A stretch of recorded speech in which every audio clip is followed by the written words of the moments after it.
Are you telling me that you built a time machine out of a DeLorean? Welcome to the Raiders of the Lost Commentary podcast. Welcome to Jurassic Park. The unofficial commentary for your favorite Get to the chopper! and not so favorite films. The famous comedian Arnold Braunschweiger. Starring your hosts Adam and Matt. Can you dig it? Can you dig it? Start your movie in 3, 2, 1. All right, everybody. So we have a special podcast this week. We have on the podcast filmmaker Dale Morrisey, and we're going to watch his film, Only the Dead Know the Brooklyn Americans. Dale, how are you? I'm great. Thanks for having me on. Yeah, so a bit of an experiment thing we're doing here on the podcast, having indie filmmakers on, and Dale is a filmmaker I've interacted with. Is this the film I did the titles on, or it is the film? Yeah, it is. So we have to do like a disclaimer. Maybe that Full disclosure. I worked on the film. No, you did the titles on this one. Yeah. So it's something kind of interesting. Dale and I met at a film festival in Kingston, Ontario, and I screened a short in front of his feature. That was Father of Hockey, right, Dale? That's right, The Father. I think you account for most of the audience for that screening, and yeah, I think we took over the entire festival that year. Yeah, I know, it was awesome though. It was great, but I was okay because I was just happy to have the film screening, and right. I didn't know what to do because I was like, the Father of Hockey was this little film that sort of grew into a bigger thing on me, and then it sort of took off, and it led to Hockey's Lost Boy, and then it led to this film that we're talking about today. Right. So for the people, what is Only the Dead Know the Brooklyn Americans for anybody out there that doesn't know about it? Okay, so Only the Dead Know the Brooklyn Americans is the story of the rise and fall of the New York Americans hockey team and the battle to save them by bringing them to Brooklyn during the Second World War. So the New York Americans, of course, are this hockey team, the very first National Hockey League team to be in New York City. They predate the New York Rangers by a season. One whole season. Yeah. So everybody thinks of the Rangers as being New York's hockey team. Right. Actually, the Americans were New York's hockey team, and they were beloved. They were sort of this rough and tumble, lovable losers group of players, and people loved them, and they loved them so much that the ownership group of Madison Square Garden said, "Hey, we should have our own team, and then we can take the whole gate instead of sort of leasing time to the Americans." And so that's how the Rangers came to be. Really? And so, yeah. That's kind of interesting little piece of history. Was hockey a big deal in the 40s in the States, or was it still more of a Canadian thing? Pardon me? Was hockey like a big deal in the States at that time, or was it more of a Canadian thing still? Well, hockey in the States is sort of a college thing, an amateur thing in the early 20th century and into the 1920s, and then the NH, and then we have some smaller leagues popping up as well. But what happens is the NHL is under threat, right, by some of these rival leagues that are happening out west and stuff, and so it's the NHL that sort of establishes professional hockey in the U.S. And they do it through the Boston Bruins first, and then they do it through the New York Americans. And so it's landing professional hockey in New York City is what cements pro hockey in the national. Really? Nothing in like Montreal, Toronto, like I guess that came later, or? Well, no, Montreal and Toronto are there, and it's the Canadians, and then it's the Maroons, and then of course the St. Pats are here in Toronto. But really, the NHL is a regional league. It's a Canadian league, and it doesn't matter. I know it's sacrilege to say that, but other than it's destined to become the CFL of hockey. It's destined created to become the Canadian Football League of Hockey without the Boston Bruins, who are sort of successful, and then the Americans, which take New York by storm. Without the New York Americans going to New York City and becoming the hit of Broadway, we don't really have this great success that becomes the NHL. That's interesting. So that's sort of like the beginning of hockey in a sense of how we know it today. You know what? We're painting in really broad brushstrokes, but I think it's safe to say that. Yeah, it's kind of, it's one of those, the first thing, like the first, UFC fight of where we are today, or the first thing. So how did this... Sure, and we're talking now right around this past weekend was the 100th anniversary of the founding of the National Hockey League. Yeah, the Leafs and the Canadians played in Montreal this past weekend. Did you watch that last night? I don't know. Who do you cheer for? Well, the Leafs played the Montreal Canadiens. It was nice of them to at least, show up so that they could at least skate around for a while and practice on their rink. Oh, man. So, this was the 100th anniversary of the meeting that created the National Hockey League. And so that league, but by the time the Americans show up in New York City, we're, not quite a decade in, is struggling, and it's the Americans going to New York City that really helps turn the league around and make people sit up in the U.S. and go, hey, this is something now. And then it becomes such a success that the Rangers are born. And then after that, we have a team in Detroit, and then we have a team in Chicago, and all of a sudden, then we have a team in Pittsburgh as well. Short-lived, but we do have a team in Pittsburgh, and all of a sudden we've got ourselves a league. You got a real league, yeah. So how did you start the doc? What was the thing that brought on doing the doc? Well, what happened was I was working on a film called Hockey's Lost Boy, which is the story of George Patterson, who scored the first goal for the Toronto Maple Leafs when they became the Toronto Maple Leafs. That's what the Tragically Hip song's about, right? No, that's about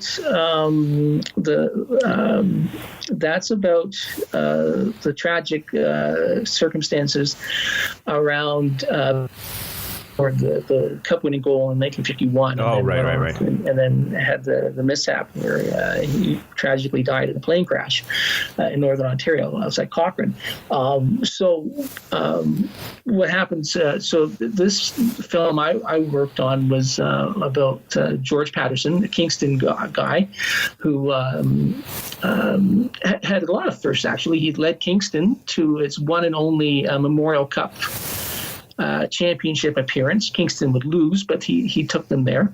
Sure. And the then Memorial Cup, for those who don't know, it's junior hockey in Canada. Yeah, that's right. Yeah, so it's sort of a big deal in Canada for hockey. Mm-hmm. And a lot of the greats that play in the NHL, they all started out in that sort of leagues that are there now. So that's right. They started in the Canadian Hockey League in the CHL, and then they play for this trophy. And it's actually one of the hardest trophies to win because you only get a certain number of years to play to win it. So exactly.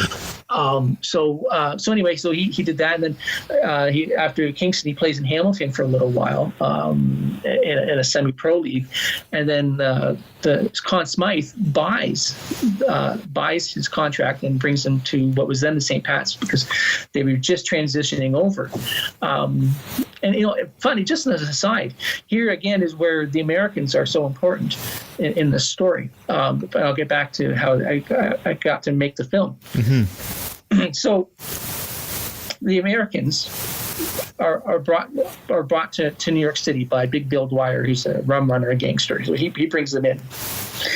The Americans are so successful that they decide that the ownership group, Tex Rickard, he decides he wants his own team in the Garden. So they come up with the New York Rangers, okay? The New York Rangers need a GM. They hire Conn Smythe. And you still there?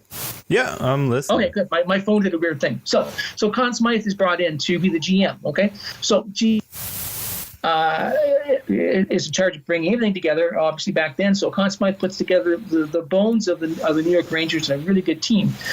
But they decide, Rickard decides, Smythe isn't a name brand guy. He's not someone who's got star power, and they need star power to go up against the Amherst. Conn Smythe's a nobody back then. Right. So he fires Conn Smythe, even though he's not even a year into his contract yet. And he brings in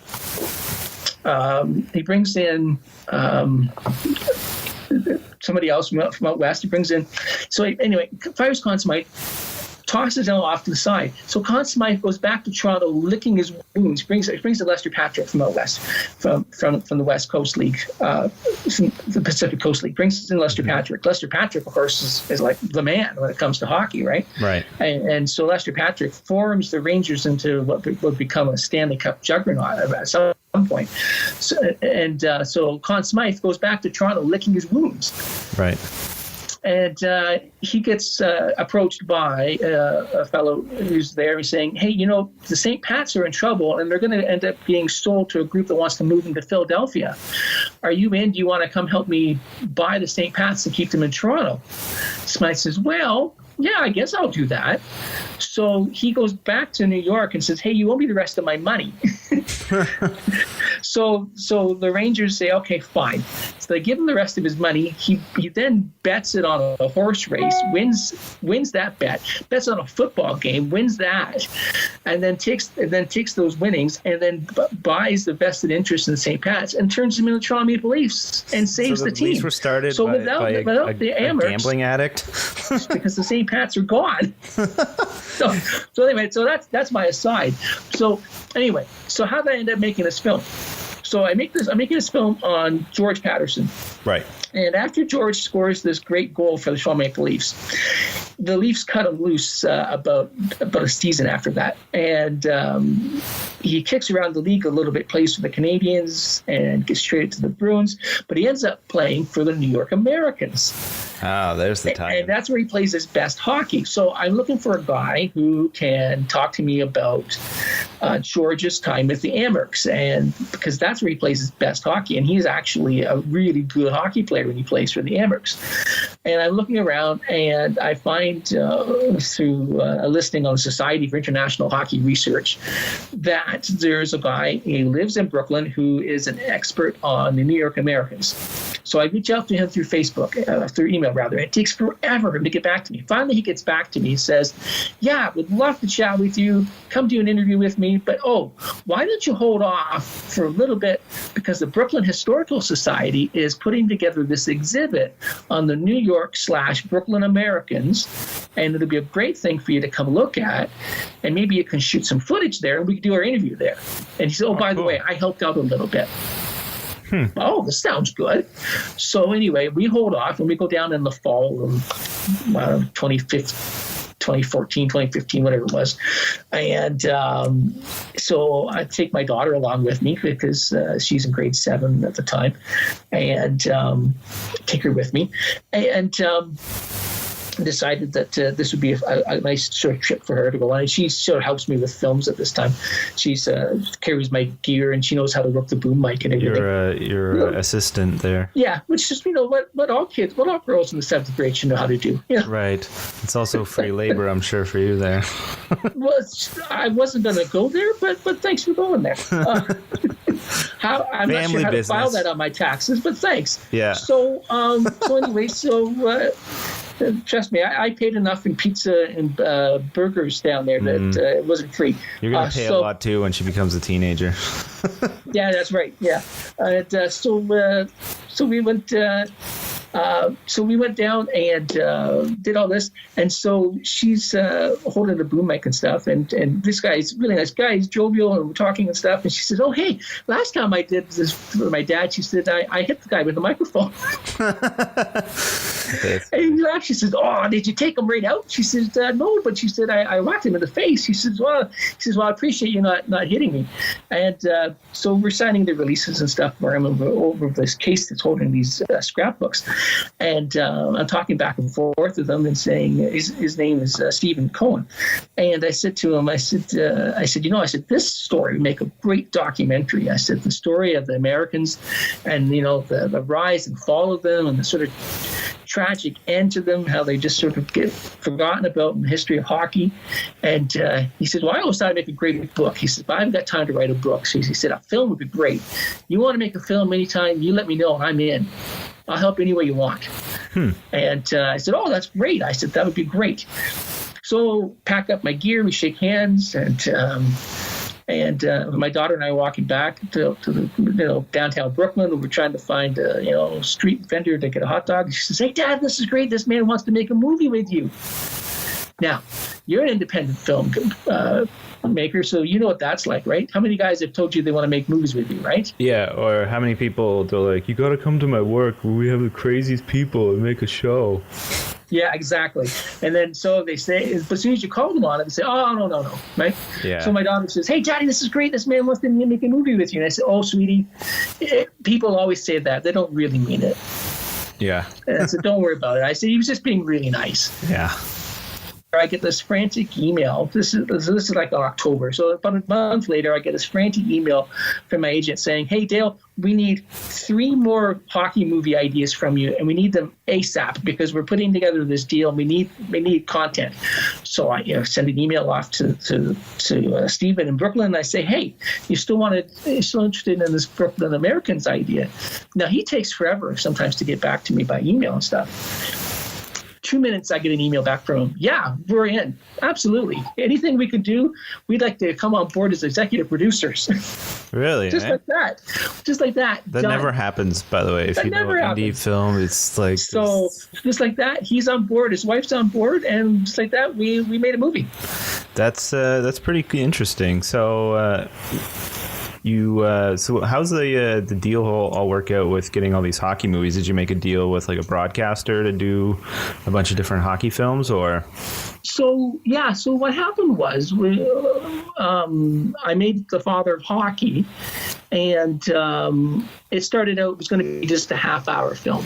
And I've done a lot of work where I sell things in the past, where I sold things to PBS affiliates and that sort of thing. Right. And in the past. And then what happens is, I've made sure to tailor them to broadcast blocks. So a half hour or an hour block at the most, and that sort of thing. So The Father of Hockey, which is about Captain James Sutherland, who created the Memorial Cup, which we were just talking about a little while back. But he also created the Hockey Hall. He also founded the Hockey Hall of Fame. Yeah. And so the full title of the film, Captain James Sutherland and the Battle for Hockey's Hall of Fame. And so I started out making this film, and it was going to be a half-hour film. And then, of course, I had all this content, and it became a 50-minute film. And then it became a 90-minute film, and I had no idea what to do with it. And I was just sort of sitting there, and I had this chance meeting with a guy named Michael Lilly, who was putting together this film collective in Napanee, right? Which is where I live right now. Is where I live, and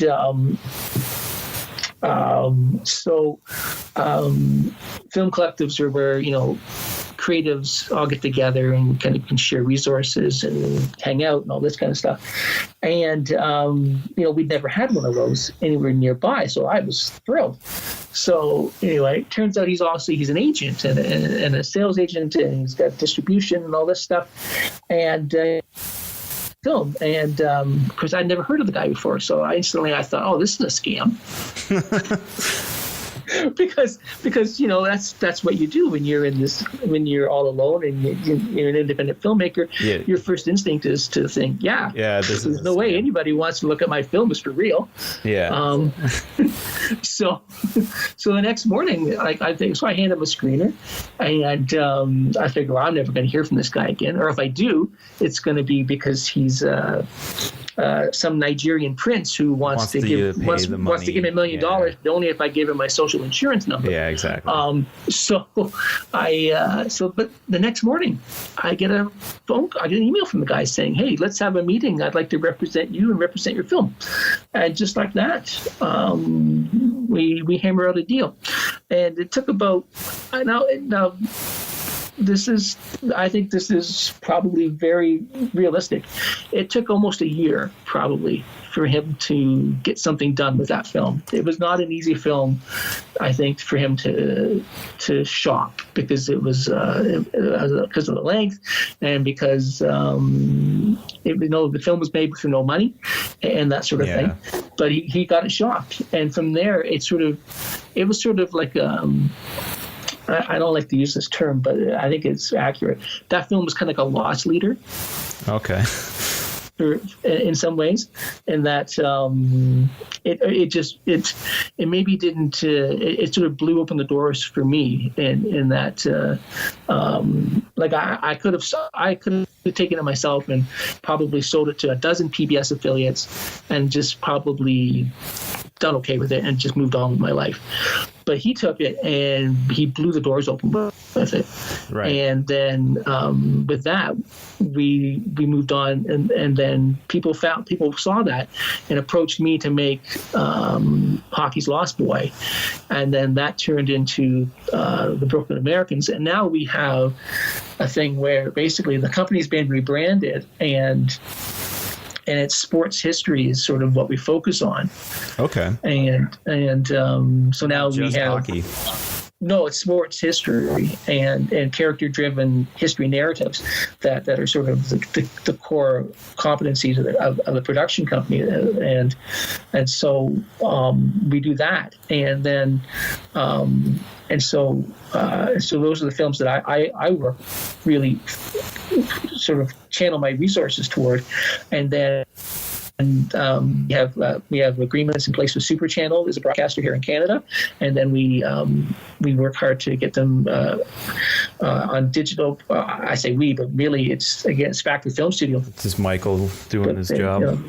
To get them on digital platforms and video on demand in the U.S. and then Amazon Prime and which again is the streaming service, right? Mm-hmm. And that sort of thing, and then on DVD, right? So we're doing cross platform because we have to make sure that you can monetize them across as many platforms as possible, which is a really boring thing to talk about instead of a movie, but that's the business side. Yeah, that being said, if people want to check out Only the Dead Know, the Brooklyn Americans, or any of the other films, they can check them out on iTunes and Amazon, things like that.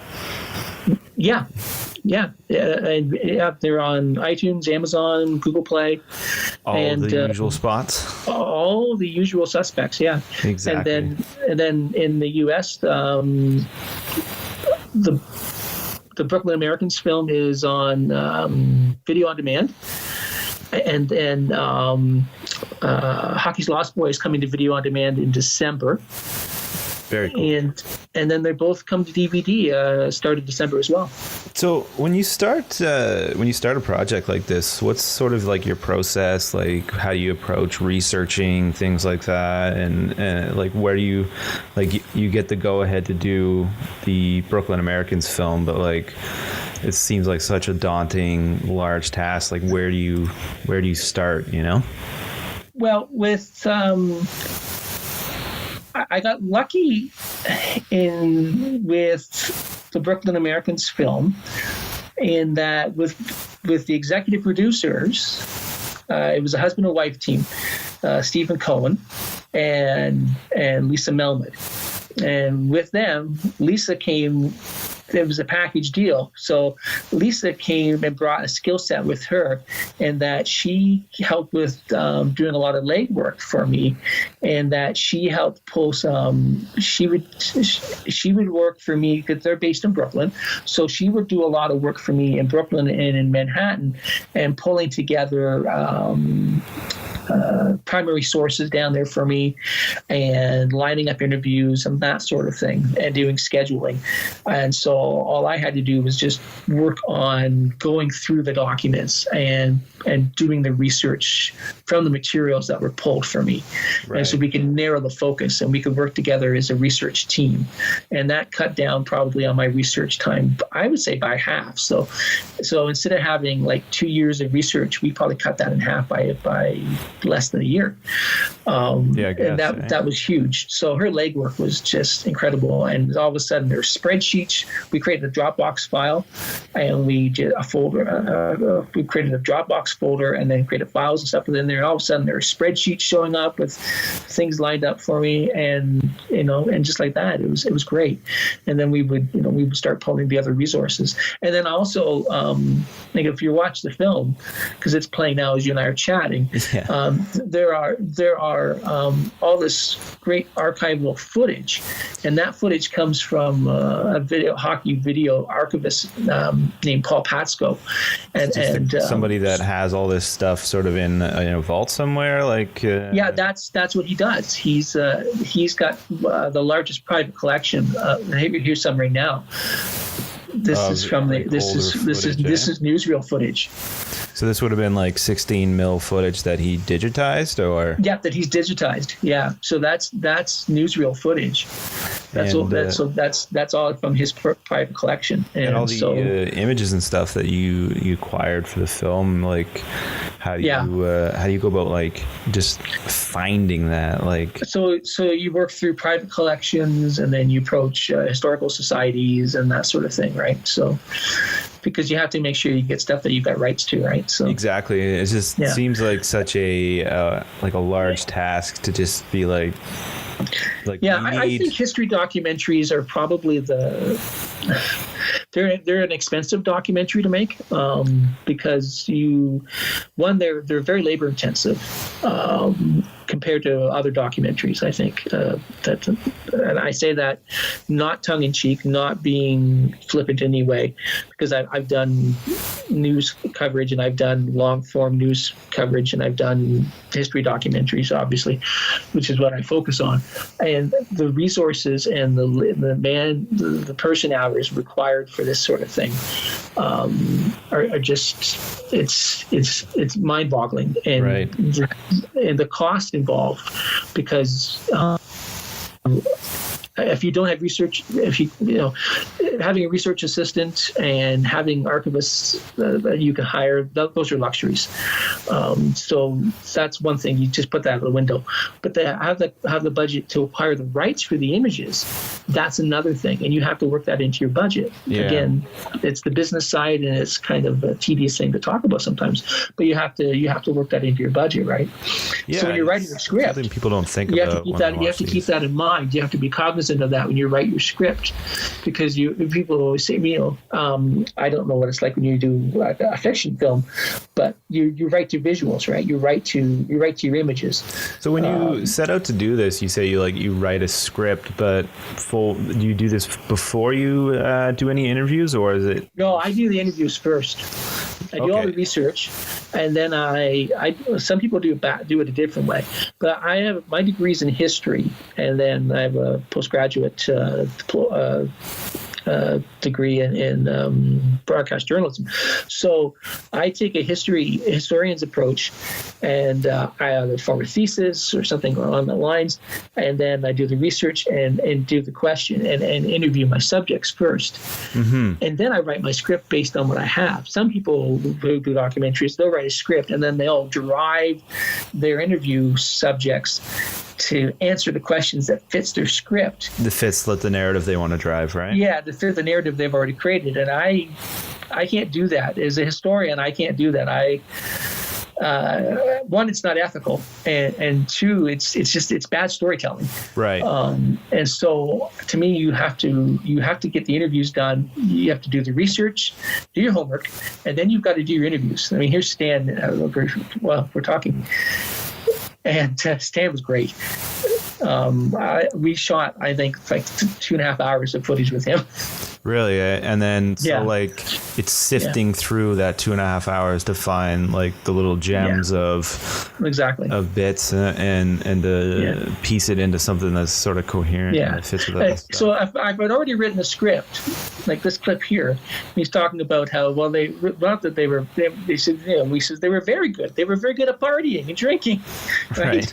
I asked him. I said, well, they were a really bad hockey team, right? And he says, no, they were good. He says they were a very good hockey team. They were a good hockey team at drinking and partying. If I'd already written my script and tried to push him in another way, we don't get that clip. We don't use it. Right? Yeah, right. That's true. It's interesting. I guess in a documentary like this, just like you almost have to just get all the interviews, let the cards fall, and then try and make it turn into a story. Yeah.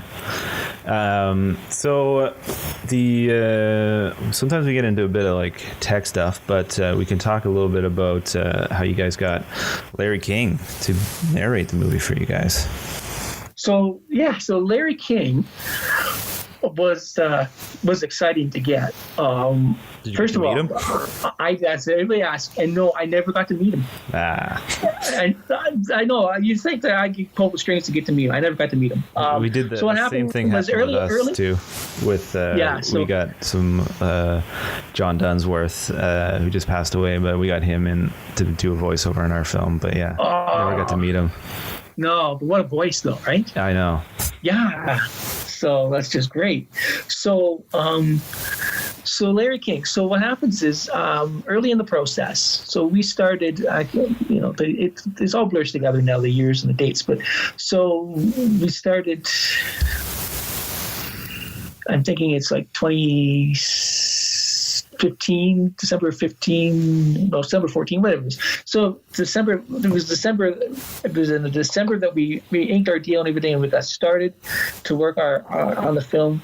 And then right after Christmas, or like late January, we have a conference call. Stephen and Lisa and I have a conference call, and in this great exhibit the Brooklyn Historical Society had, they had this thing where you could pick up phones and listen to voices from people from Brooklyn talk about their experiences with hockey and different types of hockey. And one of the voices was Larry King, talking about what it was like growing up in Brooklyn and playing roller hockey and going to watch the Brooklyn, I can't remember if they were the Torpedoes or who they were, and going to watch the Brooklyn Americans in Madison Square Garden and what hockey was meant to them growing up. So pick up this phone receiver and watch these images go by on the screen, listen to Larry King's voice. So anyway, so it's January, end of January, and we're still early in the process, and we're kind of putting things together. And Stephen Cohen says to me on the conference call, it'd be great if we could get this Brooklyn voice, some kind of a voice that matched the film. And I said, yeah, that would be really great. I think that would be a good idea. I said that's what we need. And I said it's important to get someone who is a storyteller, not just. I said oftentimes don't get a sportscaster, don't get someone who's an ex-athlete who doesn't have a sense of rhythm and timbre and that kind of thing when they read things. Get someone who can tell a story. I said you should get someone, right? And he says, I can hear him turn to his wife, Lisa, in the conversation. I think we can get Larry. And I'm not going anything. And she says, yeah, Larry would be great. And I said, oh, okay. Well, who's Larry? I'm thinking, tell me it's not like just some, guy in an office building somewhere, right? And she says, well, Larry King. And of course, being like, the Irish Canadian smartass that I am, I said, oh, that's great. You do that. And I said, I'll get Bobby De Niro to do some of the other voiceover work that we need. And there was silence. And then they said, no, we can get Larry King. He said, I think he'll do it for us because he's a friend of the family. Oh. I said, oh, I'm sorry. I didn't know. I said, I'm sorry. That would be great. I said, Larry King would be wonderful. He said, yeah, him and my dad are friends. They go back like to their childhood. That's amazing. So I left it, and like months go by, and once in a while I get an email. Yeah, I'm still trying to get him, and then it goes on and on. So, he's like,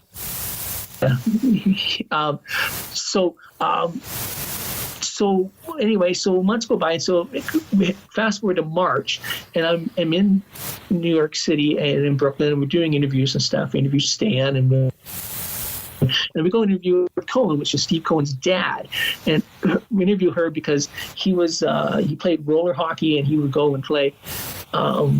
This guy's great here.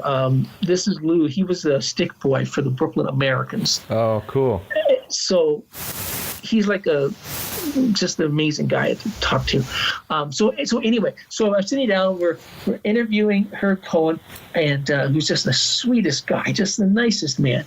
And so we're chatting with Herb, and we go back, and I go after I look, and sure enough, there's this picture on his bookshelf, and it's him, Larry King, and Vince Scully. Oh, wow. At Dodger Stadium. And I said, wow. I said, that's a great picture. And he said, it's a really great picture. And he says, yeah, he says, son Gal was doing a documentary on the Dodgers. He's got this thick Brooklyn accent. He's on the Dodgers. And he says, so me and Finn and Larry, we're all in it together. And he says, we're all pals. And he says, so I said, we got one of the production people to get a picture of the three of us at the stadium together. That's so cool. It's just like my mind was blowing. Like it's a whole, all of a sudden I'm like, oh, well, I'm gonna go back and hang out with my kids and my dog after. So yeah. So you get like the go ahead. Larry's gonna do the voiceover, and did they just set up studio time, and you guys sent him a script, and then you got back an audio file kind of thing? Yeah, so I was supposed to go down. First, it was all over the place. First, we were going to go. I wanted to be on site because I wanted to be able to just keep an eye on how things were going. Yeah. And in case, because some of the stuff was Canadian too, right? And I wanted to make sure he didn't, what is this weird stuff? And so, well, here's some stuff here about Conacher, and this is. I had to fight to keep the Conacher stuff in the film because my executive producers didn't really get the whole Conacher thing because, of course, Conacher is important to the Canadian viewers in the film, right? And, but anyway, and it talks about Conacher is important in the story because it shows that as much as the Americans were zany, crazy guys, the Amerks were zany, crazy hockey players who were, basically getting blotto every night. The easy access to all the liquor and stuff had, serious life-altering effects, and one of them was that it turned, Conacher into basically a functioning alcoholic and almost ruined his life, almost killed him. So anyway, so back to Larry, but to Hollywood, and we were just going to record it with just one of those portable recorders and a shotgun mic, and just a mic and a screen, and put it right there in front of them, and recorded it at his place. And I would go out, and then we decided no, that wasn't going to work, and the timing wasn't good. And then I would just meet up with him when he was in New York or something, and then I had pneumonia when he was coming down, and I didn't want the headlines to say Dale Morrisey kills Larry King by giving him pneumonia. That's not what I wanted to follow me around for the rest of my my life. Oh, no, that's a bad scene, man. Bad scene. Yeah. So anyway, so basically they found he was doing some other recording, and they just tacked it on to the end of the recording stuff he was doing in the studio, and they fed me an MP3 by email. And it's great. The outtakes were hilarious. He's reading along, and he's reading and says, man, this is a lot of reading. I read another stuff. He says, what's this guy? You hear his finger hitting the paper on the script. Who is this guy again? What's he in the movie for? Oh, wow. So have you heard, has Larry watched the film? Does he know about it? I haven't heard anything back from him yet. So when it goes to the DVD, we'll make sure he gets a nice nice proper DVD copy of the film. I've sent him. We've made sure to send him a thank you note and everything for being involved. But we'll make sure he gets a proper DVD. When we did the thing with John, all I had to do, I called into a studio in Halifax that he'd like set up himself. He's just such a interesting guy like that. I was gonna come down and record it myself, and he's like, no, you don't even need to do that. He's like, just use the Trailer Park Boys recording studio. He's like, I'll introduce you to them and they'll call you and we'll just pass that's through. Awesome. Yes. That's amazing. He's just going above and beyond. He's just such a cool guy. So what and that's how these little projects get done sometimes, you know. Exactly. Yeah. People kind of pitching in and pooling in and yeah. So what are some of your favorite docs, like your favorite filmmakers, favorite doc filmmakers? Like, where do you gotta draw your inspiration from, or things like that? Well, one of my favorite documentaries is Hoop Dreams. I love that film. Oh, cool. I could watch that like over and over again. And I'm a big Ken Burns fan. Right. I think that's. You could see that influence in your stuff a lot. Oh, okay. Is that good or bad? No, that's a good thing, I'd say. Yeah. But no, I think a lot of documentary filmmakers are, especially if you do any kind of history film. He kind of paved the way for making history films. That's at true, least accessible to people, right? So he just did a big one on Vietnam. I haven't seen it yet, but I watched I got to watch parts of it. And one of the joys, it's a sort of double-edged sword, right? When you're busy making documentary films, you're too busy to watch documentary films. You don't get to watch other people's stuff sometimes. So when you're making a doc, do you try not to watch anything so that you're not influenced by it in a way? Yeah, I do. I do try to lock myself into a little cocoon sometimes and say, okay, I don't want to watch things. I don't want to accidentally, steal someone's idea. Yeah, subconsciously, even if you're an audio cue or something. Yeah. But no, Ken Burns, I think has always influenced me. I remember going back to high school. And when his documentary "The Civil War" broke, right, that was the big one for him. It broke huge, and every high school teacher I think going was. Well, I know this is true because drugstores and places like Radio Shack, they were selling out of VHS tapes. So high school history teachers were taping the Civil War off of PBS and watching and showing it to their classes.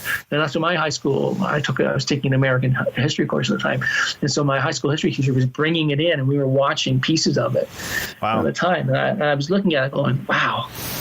I could never do that, man. Right. I wish I could. I want to tell stories. I know I want to be able to tell stories someday, in some way, and I want to tell history. I want to be able to, but I can never do that. Yeah. And but here I am.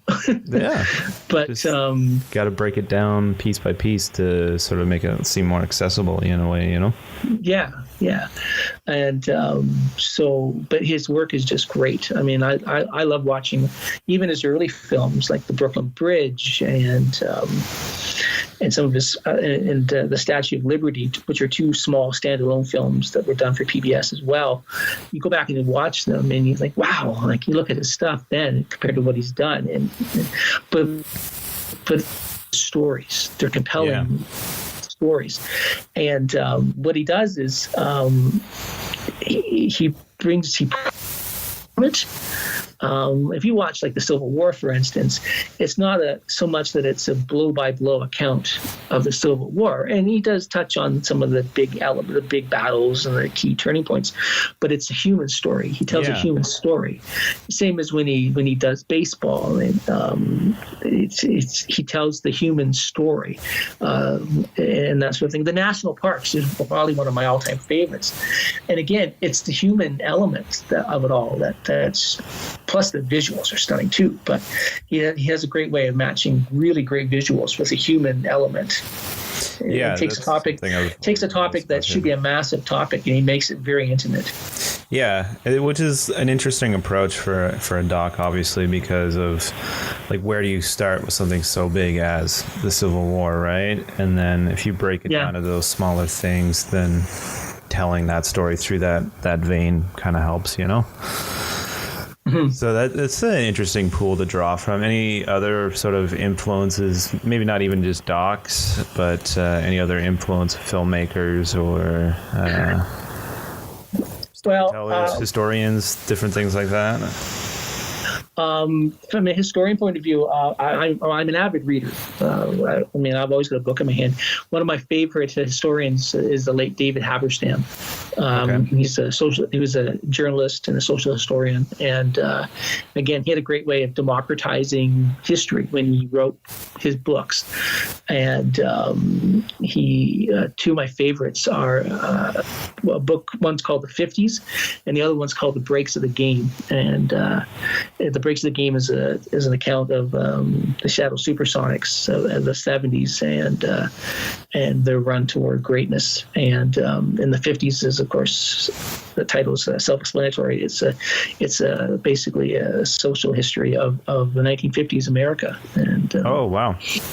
Yeah, sort of an interesting time in history. Everything that was going on after the war and all that, right? Yeah, so both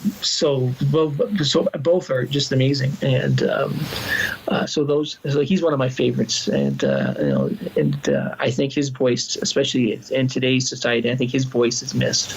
Yeah, interesting. So, how'd you get into this business? Like, what got you your start? Like, what was your first gig, your first thing?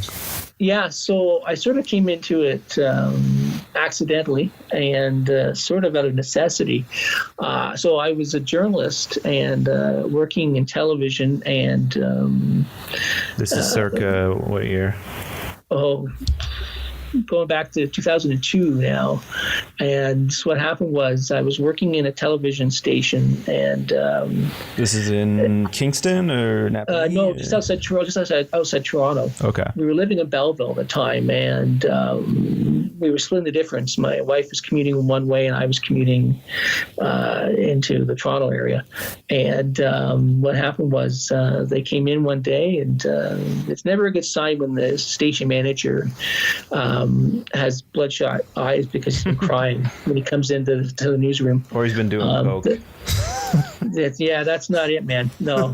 And he's flanked by a whole bunch of other suits. Oh. And he's the one that looks like it's not good. So basically, the news was, you're all gone, guys. Oh, no. Yeah. So I come home, and my wife kind of looks at me like, hey, you're home a little earlier. And I think we were unionized, so they had to give us a little bit of time and stuff. But so I came home and said, well, I have news. And she said, well, I have news too. And, so I told her that I'd lost my job, and she said, well, I'm pregnant. I said, well, your news is better than my news. And complicating that was the fact that my mother-in-law was dying of cancer as well. Oh, wow. So all at once. So I had job offers. I had a concrete job offer to go to Chicago, and then I had another couple offers. Another one was in the States.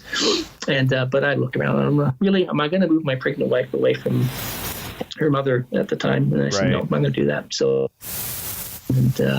and watching the Olympics play out and stuff, and kind of trying to decide what to do. And my wife says, well, you always wanted to make a documentary about drive-in movie theaters. I said, well, yes, I did always want to do that. And she says, well, why don't you just go do that? And I said, well, I don't know how to do that. And she says, well, you could learn. And I said, well, I could. And I said, but I don't have a business or anything like that. She said, well, you could go start one. And I said, well, I don't have money, I don't have equipment. And she started pointing to things on the bookshelf that were full of knickknacks from when we'd gotten married a couple years earlier. And she said, well, we don't need that. We don't need this. We don't need that. She said, we'll have a yard sale in the spring. And so that's what we did. I took a how to start your own business course. And in the spring, by then, very pregnant wife, and I had a yard sale. And I took the proceeds of the yard sale to the bank. This is a sort of a green Rubbermaid container, and said, "Hey, I'm opening a business account." And the person at the teller bank looked at me funny, and then I went from there. And I started my account with homemade, printed on a dot matrix printer business cards with the perforated edges, and a used laptop computer that could barely run editing. Yeah. And no camera. I had to borrow a camera whenever I had work. So you start out, you make this documentary about drive-ins, and I didn't make money. So I scrounged corporate work whenever I could, and then I came up over a dinner with a friend of mine over Chinese food or New Year's Eve one that later that year, after being in business for less than 6 months, to create this show about ghost towns and old mills and forgotten relics in Ontario. We were going to call it Forgotten Ontario. Cool. And so I pitched it to a colleague of mine who was still in charge of programming at the TV station that I'd been fired at, and he had his own show as well. And I looked at it, he said, "Yeah, I can't use that." He said, "I don't like that." Great. He says, "But I need filler. So if you can make them into little shorts, which are interstitials, what you and I would call interstitials, right? If you can make them into little shorts," he says, "I can use them. Make them into 90-second ones." He said, "I can use them." He says, "Make one for me. Make a pilot. Show me what you think of." And I said, "Oh, okay." He says, "You don't have a camera, do you?" I said, "No." He said, "Great." He says, "Okay, come here." He says, "Come by on Saturday. I'm going to open the back door." He says, "See that little camera?" He says, "You're going to borrow it for the weekend. No one will ever know." oh, I said, "I'm going to go to jail." He said, No. So we borrow a camera. I buy a microphone. Oh, this audio playing, by the way, archival audio that no one had heard for like 60 years. wow. Yeah. Where did you find it? Again, the archivist that I had used had approached him and said, "I have this audio." It was on a 72 RPM record. Oh, cool. And it had to be digitized and everything, and we were just lucky enough to find it. It's the only known audio of play-by-play of New York Americans. It's because it's Toronto Maple Leafs, that's why it was saved, but it features the New York Americans. So back to the story was so my friend, who's an expert on old mills, he agrees to do this thing for me. Of course, it rains the day that we decided to shoot with my borrowed camera and a microphone that I bought that I intended to return. So he's out there with a microphone that's getting wet that I now own because it's wet and I can't return it. I'm standing under a bridge, like a highway overpass bridge, in a creek bed that's supposed to be dry, and the water's rising and rising and rising. He's out in the rain, and we're shooting, his interview segments in the rain. So I cut it together, and we show it to I take it back with the camera, and I show it to the guy. He says, "It's great, I love it." He says, "I'll take 20. Oh, cool. It was great. And I said, "But I don't have a camera." And he says, "Do you have an idea for one?" I said, "Well, use one I want to buy." He says, "How much is it?" And I said, "Well, it's X number of dollars." And he says, "How much would it cost? How much were you going to charge me for these?" And I told him how much. And he says, "Does that cover the cost of the camera?" I said, "Yeah." Pulls out a checkbook, writes a check. He says, "Here, don't screw it up." What did you get back That's in how the I day? got. That's really how I got started. Would the 2002, would that be too early for like the old PD 150 or? Yeah, it was a used Panasonic. It was like it was not much more than a handy cam. Like Okay. it was, but it had professional line in, and it had like manual focus ring, and it was digital. It was digital tape, right? Right. But it had a cold shoe mount, so I could put on everything that I needed. And like I said, it had a switch on it, so you could use the ring to be manual focus or iris on it. Oh, okay. And so that was it. But it was technically broadcast quality because of what it shot at. And basically, these cameras were used as crash cameras or as B cameras, right? Right. But I was using it as my A camera. And so I took them, and then I sold them to like 3 or 4 PBS affiliates, and then I licensed it to TVO. Oh, wow. Yeah. So back then, were you doing all this sort of independent, or did you have like an agent? Or No, all independent. Everything was independent right up until Father of Hockey. That was the first time I got an agent. Really? Yeah. And like you just sort of cold calling, cold emailing all these people, seeing what they'll take? Yeah. Or? Yeah. It's everything. it's a tough process, eh? It's like a lot of no's, a lot of people telling you to go away, and it's you have to have a thick skin. You really do, eh?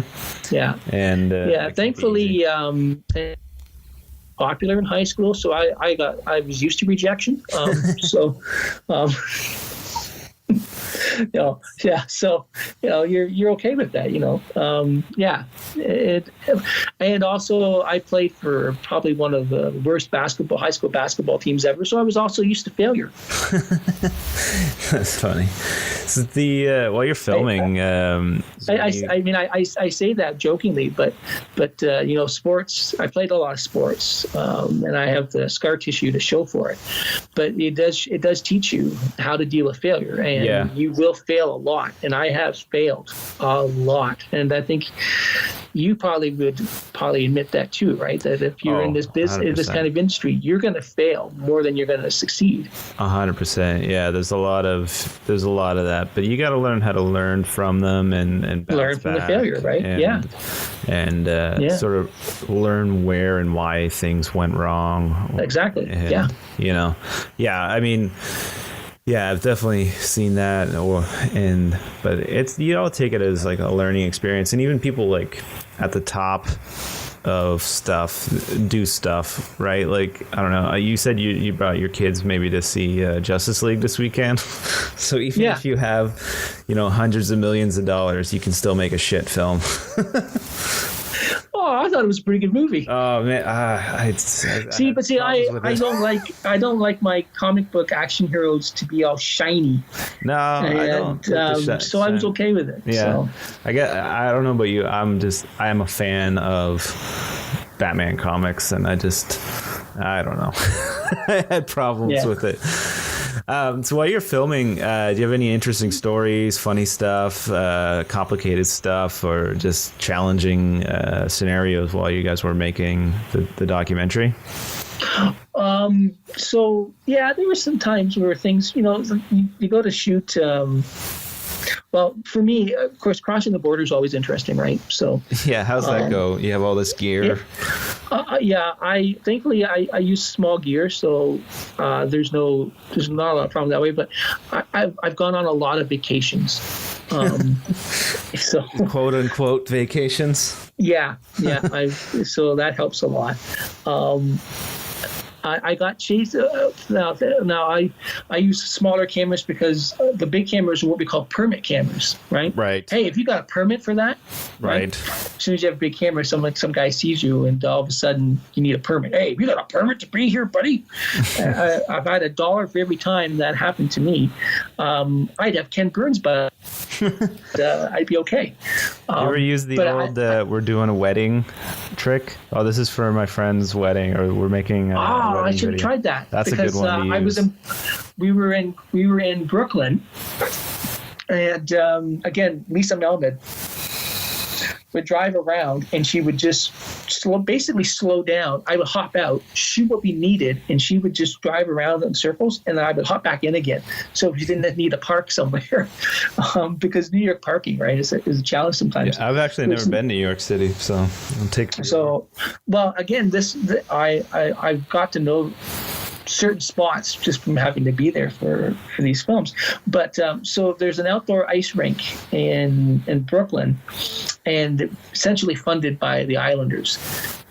Beautiful facility, really cool. And we were there in March to shoot the footage, the March that we were there to shoot the interviews and do B-roll. So I grabbed the camera, and of course it's just a small camera, but it's rigged out so there's a shotgun lens, wide angle lens, and the whole kit, and it's just that, and then a small X grip, and then a monopod so I can stabilize it.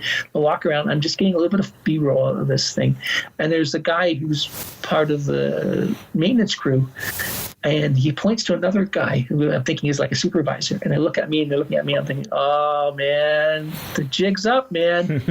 Better start walking, Dale. But the other voice inside me saying, nope, get the shot, Dale. Get the shot, Dale. So I stay and get the shot. And just as I'm starting to fold things up, in the corner of the viewfinder, you can see this guy walking toward me with this look of determination. Hey, you got a permit to be here? Right. Yeah, I usually try and change the subject. You don't look like a tourist to me. I said, you know what? This is a really nice ice rink. How long has it been here for? Yeah. Yeah, don't talk to me about ice rinks. You're getting shots or something. Okay, I'm leaving now. Yeah. He followed me about halfway through the park. Really? Yeah. That's funny. Yeah, he wasn't happy with me. That sucks. But yeah, we've always used just like it's for a wedding. This is for a friend's birthday video. Yeah, those are good tricks. Yeah. Or like I guess I look a little younger than you, so I can pull this one off. But I say it's for a school project.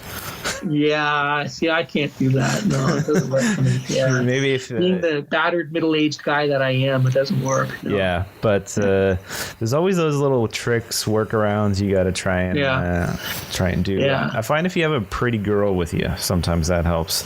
You're like taking photos of her. It's like she's a model, so her modeling career, but you're strategically framing her out of all the. I found it helped when I have my daughter with me is a helper, because they never would approach me because like, oh, it's just the guy and his daughter. Just his daughter taking her around. Yeah. Yeah. That's what you should have had, like your daughter posing in front of these buildings, but really you're just framing above her head. Yeah. You get home and your wife is wondering why your daughter thinks there's all these photos of her.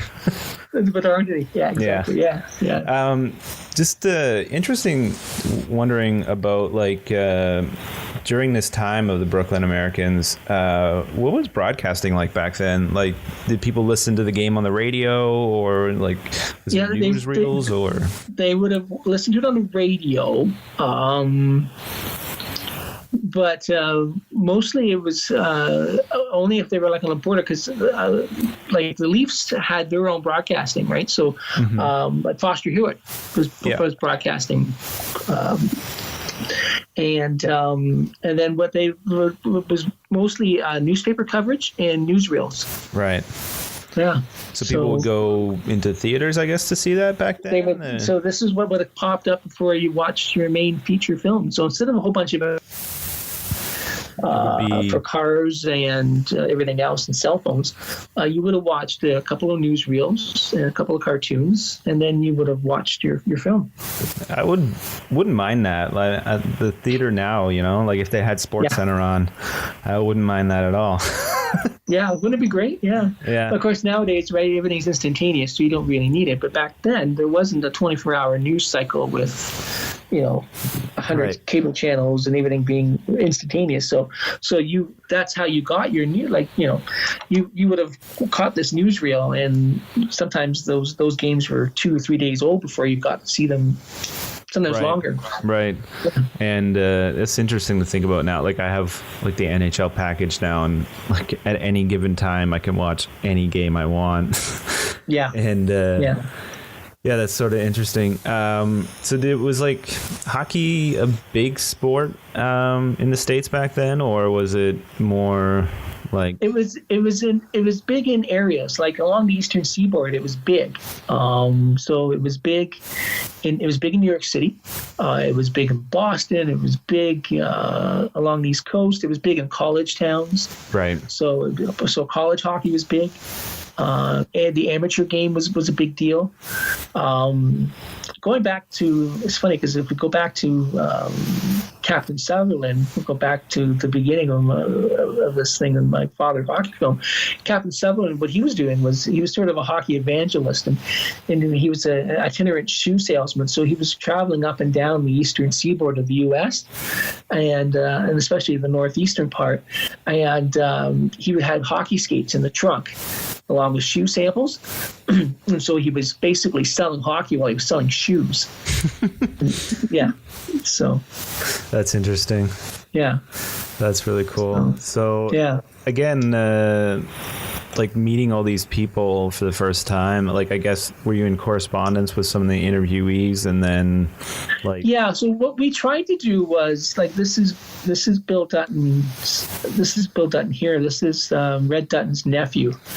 And he used to be at the time we were interviewing, he was part of the ownership group of the Phoenix Coyotes. Oh, cool. Or Arizona Coyotes, whatever they want to call them. Yeah, they changed it, yeah. Whatever, they change every week when it comes to the Coyotes. But I think that ownership group is pretty much bought off now. But at the time we made the film, he was part of the ownership group there. Okay. But so for him, we did a pre-interview by email. Okay. And then I think I did a short phone chat with him as well. And with these, I find that with documentaries, while you risk losing some spontaneity and sometimes like they'll tell you their best stuff ahead of time, you won't capture that again.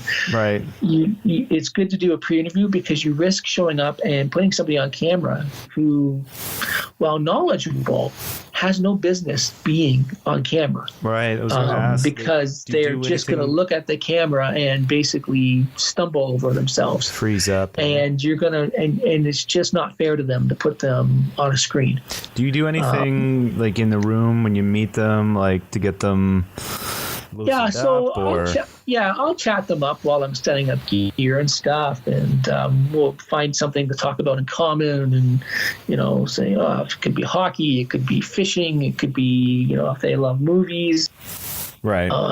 Just find some common ground, get them talking. Yeah, and then we'll just put them at ease, and we'll just have a conversation while we're doing the interview. So the interview is really just a conversation. It's just a chat. I mean, I've been doing this for a while now, and I find it's best to just sort of have a chat with them. Yeah. And so we'll give them anywhere from a half a dozen to a dozen questions that are sort of bare bones, and those are sort of jumping off points. And so we'll ask those questions, but there'll be follow-up questions, and I'll circle back, and I may ask the same question 3 times, but in 3 different ways, right, to get the answer that I think is a good answer. Do you know going into the interview sort of what you want to get out of that person? Like, they're the expert on X, Y, and Z, so you're sort of trying to build up that's sort of element of the doc. Yeah, exactly. Yeah, and then so you can steer them to certain points, right? And then you can also, that way you make them sound the best as well, right? Yeah. Because you want them to look and sound their best on camera. You don't want them. This isn't a 20-minute. This isn't a 2020 expose. This is a long form history documentary. Yeah, exactly. You want them to come across as knowledgeable. You want them to come across as confident and charming. Context, and so we're not out to hang anybody. We're out to tell a good story and to inform and entertain people. Do you get like through parts of interviews and they tell you maybe some tidbit of information that like opens maybe a Pandora's box of new things to like avenues to bring the documentary down, or? It does sometimes, yeah, absolutely, yeah. And just I don't know, does that sort of hinder the process in a way, or does that sort of? Is it possible to say it hinders it in a good way? Yeah, I guess, right. Like, you might have like an idea of where you want to go, but then something better kind of comes up. And again, it goes back to my earlier point in our chat, right, where I said, I'm not one of these guys who writes the script ahead of time and then wants to pigeonhole the interviews in. Right. I take a historian's approach where I form a thesis, or I'll come up with a concept or a construct, and then I'll say, okay, now I have to research and do the interviews to either support or disprove what I have, and then we have to go where the research and interviews tell me that that's where I'm going to go. Right, and so if something comes up that points it a different way, then that's where I have to go. So otherwise I'm not doing my job. So after you made the film, did they have like a big screening in New York for it, or? We did, and it's interesting because Brooklyn American's exhibit was coming to an end, and basically the season for the Islanders, their inaugural season, was coming to an end for the Islanders. was the inaugural or the second season? I can't remember. Maybe it was the second season of the Islanders was coming to an end, but the exhibit was coming to an end. And so we had an exhibit. We had a screening at the Brooklyn Historical Society, and we had Stan Fischler come and do a talk back after. Very cool. And, which was kind of neat. And I went down and for it, and well, you've been to screenings of your films, so you know what this is like. It's an uncomfortable feeling. Yeah, it's nerve-wracking and exciting all at the same time. Yeah. You don't sleep well the night before. You don't eat that day because you've got a million kinds of nerves going on. Yeah. So they basically packed the place. Capacity. They, I think they could seat 300, and they had more than that in there. Wow. So that's always a good feeling, right? Yeah, they were shocked. Yeah, it was packed, and then of course I got a standing ovation, which they do to be polite, but they did. It was nice. But I had all the people coming up to me afterwards, and they were family members of Big Bill Dwyer, and they had tears in their eyes, saying, "Oh, thanks for not making my father or my grandfather or whatever out to be a monster. Thanks for telling a real story about him." And then thanks for telling a story where you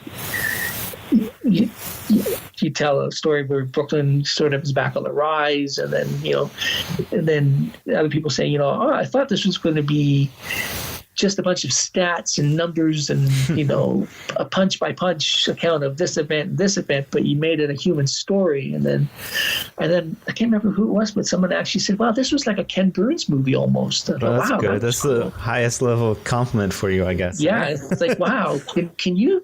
Can you tell my kids that? No. Tell my wife and kids, son tell them I haven't wasted 2 years. I brought my son down because I'd owed him a trip to New York because his sister got to go once. So I brought him, and he said, "Dad, this is the least boring movie you've ever made." That's funny. I said, "You know what? I'm going to get that put on a T-shirt." Yeah, that's awesome. Yeah. So what's next on the horizon for you? More sports documentaries, more hockey movies, or? Yeah, so we're the executive producers that made this film with me. We're working on more stuff together, and in fact, we're working on a film on the history of the Hershey Bears. Right. So for people who don't know, they're an American Hockey League team, and they're sort of considered the Montreal Canadiens or the New York Yankees.